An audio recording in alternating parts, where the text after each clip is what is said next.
আমরা আওয়ামী লীগের আমলে অনেক মিটিং মিছিল জনসভা দেখেছি এবং মাইকিং করে তারা দাবাত দিত, অমুক নেতা আসবে, সমুক নেতা আসবে, এবং তারা কিন্তু খাবারের ব্যবস্থা করতো। তারপর তারা মানুষ নিতে পারতো না। এমনও দেখেছি স্টেজে নেতা, সামনে মাঠ ফাঁকা, দর্শক নাই, জনগণ নাই। বর্তমান সময়ে আমরা এমন একজন নেতাকে দেখতে আছি, সে যদি বাসার থেকে বের হয়, কোনো মাইকিং করা লাগে না, কোনো দাবাত দেওয়া লাগে না, কোনো খাবারের ব্যবস্থা করা লাগে না।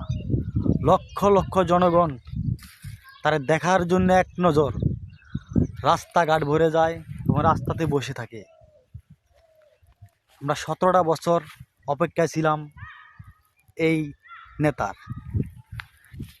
ইনশাল্লাহ আমরা সেই নেতাকে পেয়েছি এবং আমরা সকলে ধানের শীষ মার্কায় ভোট দিয়ে আগামী দিনের প্রধানমন্ত্রী বানাবো তারেক রহমানকে। ইনশাল্লাহ এই রাষ্ট্র পরিচালনা করার মতন যোগ্যতা একমাত্র তারেক রহমানের আছে। আল্লাহ হাফেজ।